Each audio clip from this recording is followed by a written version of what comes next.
Yo, yo, yo, Michael T. Porter here. Welcome to Rooted in Music TV, where everything that we talk about, everything that we discuss is rooted in music. I got another bomb episode for y'all, music lovers. Oh, music lovers. Gillie the Kid snaps on Cam Newton. Oh, man, those of you who rocking since day one, I appreciate y'all. Those of you who just found the channel, I appreciate y'all too.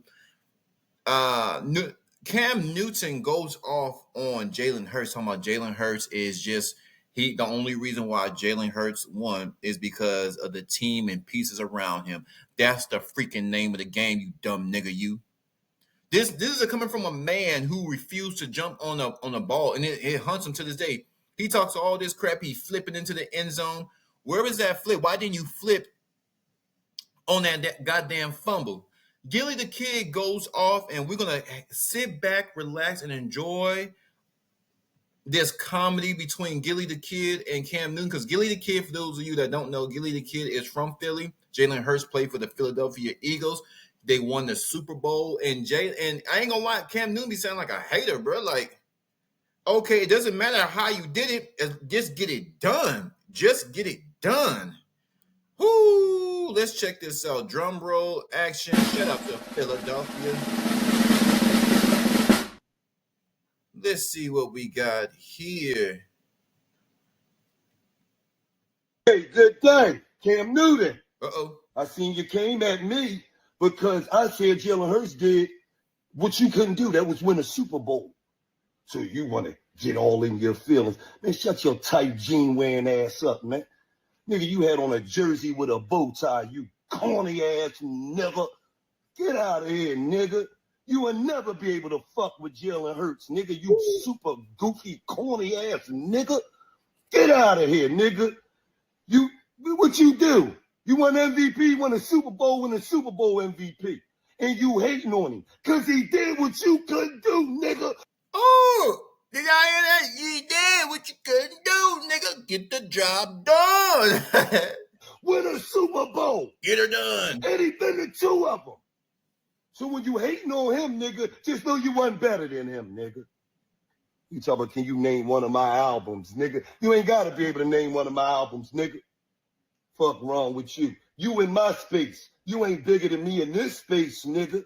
You a low-ass boy in this space, nigga. You low-ass boy. I could come sign you, nigga.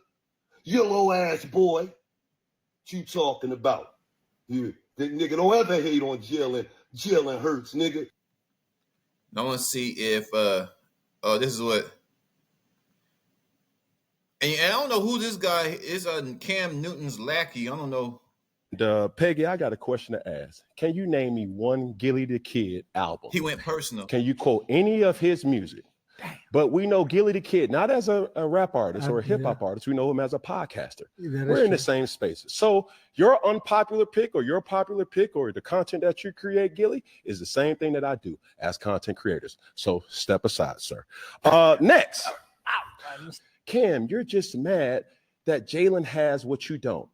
And Petty Cam keeps creeping back up to the microphone and he can say, should I go down a list of things that I have that Jalen doesn't? Gilbert. Did you know his album was Philadelphia? I didn't even know how many albums did he drop? 4 studio albums. So Cam Newton's getting personal. Hey, this is good. This is good entertainment. This is good for everybody. Would y'all like my opinion? Would y'all like some of this Rooted in Music TV commentary? Well, of course you do. That's why your ass is here. Cam Newton talked about the man's career. Cam Newton talking about the man got no bars. The man can't rap when Philly's one of them rapping cities. New York, Philly, Oakland, LA. I'm talking about historically. Not everybody rapping, but Atlanta, New Orleans, and Houston. I would say those are the traditional. And I would have to say Chicago. Was a lot of dudes coming from Chicago? Not really. Chicago. What about Detroit? Not too many people came from Cleveland. Not to say they can't rap, but those are the cities that spitters. We just throw the whole Midwest in there. when you talk about somebody's career, basically calling this man a loser, because as an artist, that does sting a little bit. Only because this is how I know. Well, no, either Cam Newton doesn't know how much goes into music. Like, just because your album didn't sell doesn't mean the album sucks. That two things can be true. For some people, that's the truth, and a lot of people, it's just marketing. In order to be a successful mainstream artist, you have to be part of a system. They're gonna pump millions of dollars into you. If you want to be successful and independent, you still gotta put up a lot of to be very successful in publishing and get on Facebook and do PRs and make all these negotiation deals, tour bus to fund all this stuff on your own. You're talking about hundreds and hundreds, if not millions of dollars just to get your. It costs millions of dollars just to get your stuff out there. Just think how much. If it costs millions to make, you know that you're gonna have to make a lot of money back, especially with streaming. And well, back in them days, they were selling albums, but Cam Newton doesn't understand that NFL is really different from the music. Music, you don't get anything out of music like that. Even if you're the biggest artist, that's why they all got robbed. NFL, it's in the contract. You're gonna get your money, even if you get clipped a little bit, even if you get bamboozled. You know, now they're writing contracts to where some of your stuff guaranteed, but if you mess up, they can take some of their money back. But at the end of the day, NFL players traditionally will always make more than music, make more than musicians. It's very, very, very, very, very hard unless you want to sell your soul and be part of the system. And they're going to tell you what to write, and then you have to adhere to the system's agenda, demonic rituals, so on and so forth. But to be independent, or even if you're in the mainstream, it costs a lot of money. So, but this is good back and forth. Now, I don't know what's Cam's Newton's, his takes are kind of like Gilbert Arenas to me. It's just ridiculous takes. Yeah, I think they just talk just to spark controversy. And I think Cam Newton, deep down inside, knows that MVP don't mean nothing. Everybody has their view. My thing is like, I'm all about team and individual. What did the individual do to help the team? Who contributed the most? In the big moments, contributions. Did you get your team involved? It's a team sport, right? So when Cam Newton says the only reason why he won because the team was good and he didn't have to do much, well, that's kind of crazy because it's a team sport. You want your team to be good. I want to ask Cam Newton, if he was put in that position, would Cam Newton went to the Super Bowl with a lesser talented team?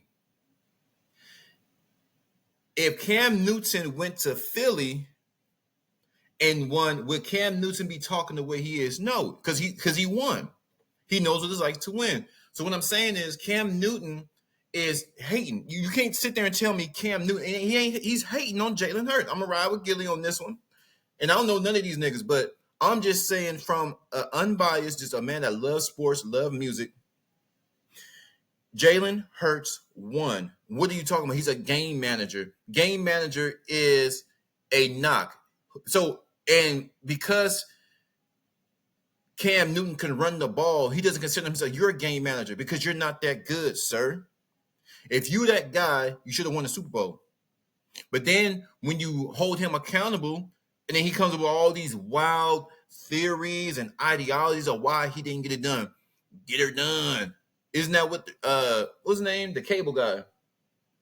The cable guy. They had a famous show, them rednecks. Get her done. The comedians. Get her done. And Cam Newton did not get her done. Get her done. He did not get it done. So this is what happens when somebody who lost in the Super Bowl, who's never won anything, is talking about it winning. When did losers have the space to talk about winners? To sum up, if y'all think I'm crazy, y'all think I'm just kicking Cam Newton in his ass. He said that Tom Brady was a game manager. A game manager is a person who doesn't know too much about football. A game manager to me is, everybody said, oh, it's not derogatory. It is derogatory. Because if it's not derogatory, how come all the quarterbacks are not fighting to be a game manager? Right? And in essence, all quarterbacks are game manager because everything falls on him. He has to manage everything. Make sure this goes right. He's communicating with the head coach, the people in the skybox. Game manager means that you don't have the elite skill level, the high IQ, and the leadership to really take control over a game. Pretty much all the other 21 pieces are moving for you. Your job is just to not mess up because you don't have enough intellect, you don't have enough skill, and you don't have enough leadership to command everything to run through you throughout the entirety of a game, especially big games. Everything can't run through you. It has to run through the team. You just make sure all the pieces are where they need to be and don't mess up because you're known for messing up. That's why being called a game manager is derogatory. Would you rather be called a game manager or elite Super Bowl quarterback or elite quarterback? Cam Newton called Tom Brady a game manager. So he's saying that Tom Brady, the greatest quarterback ever, 7 Super Bowls, he doesn't have the IQ of the game. He doesn't have the physical ability to get the job done, and he lacks leadership. This is what he said about Tom Brady. That lets you know that nigga's bow tie is too damn tight. But y'all flood my comments. What do you think about this Gillie the Kid versus Cam Newton B? 250 capital G. Rooted in Music TV. I'm gone. Rooted in Music TV. Good.